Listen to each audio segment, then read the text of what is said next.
Yields back. The chair recognizes the gentlewoman from Texas, Ms. Jackson Lee, for 5 minutes. I thank the Speaker. Let me be very clear. We cannot shut this government down.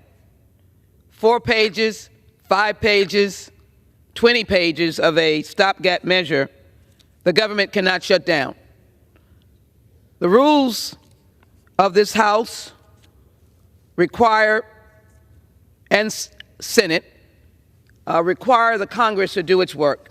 As the President said, we have the purse strings to be able to ensure that the government remains open, that law enforcement is paid, that our Medicare and Medicaid are provided for our families and our seniors, that we are able to ensure that the young families of young soldiers, men and women of the United States military, who put on the uniform unselfishly, are paid.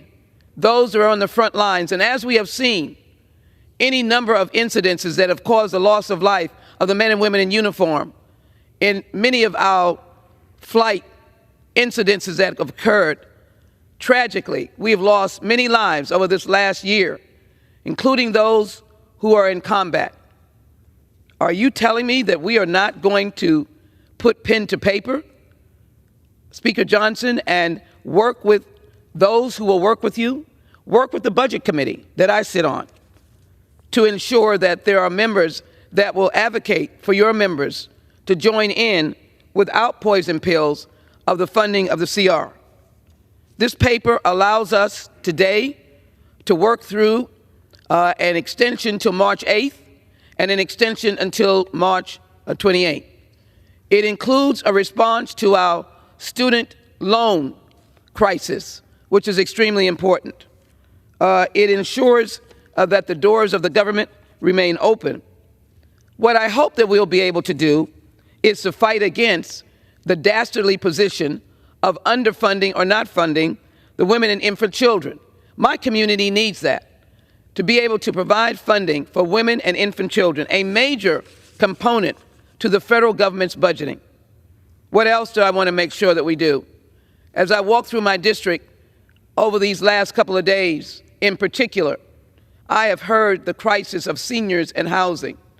Oh, we know that young families need housing, but do you realize that in the later years of a senior's life, that sometimes they are priced out of their own home because of building around their home prices, their home goes up. They cannot afford the taxes or the upkeep. Where do they go? This government should be committed with the U.S. Department of Housing and Urban Development to develop a serious housing for seniors program. This program would, in essence, ensure that we could put seniors all over America in housing. I agree with Senator Tester, who said, we can't fool around.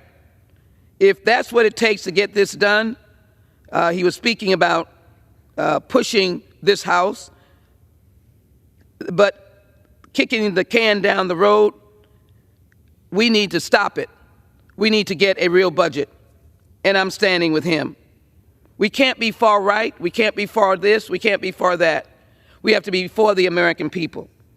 And we can't be against the rights of women where we're denying them the ability to get medication dealing with abortion.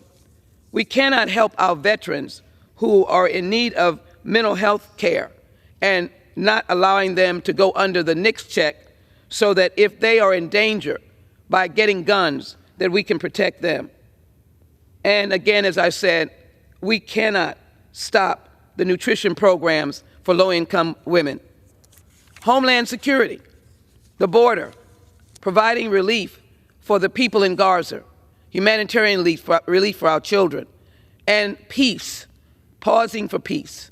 We have to work to fund all of those elements and resources at the southern border. Thank you, Mr. President, for being at the southern border. We already know of your insight. We know the work that you can do with Chairman Thompson of the Homeland Security Committee, and those of us who are Democrats who want to see the border solved. but we have to do it with a budget. And we have to also do it with passing the supplemental that you have put before us that takes care of the people of Ukraine and the soldiers on the front line, and as well those elements in Taiwan and around the nation, around the world. Let me say this, I'm here to work. I started out by saying we cannot shut the government down. There's too much time has work to be expired. done. Let's do the work. I'm here to work and get the job done. I yield back. Thank you. Pass the budget.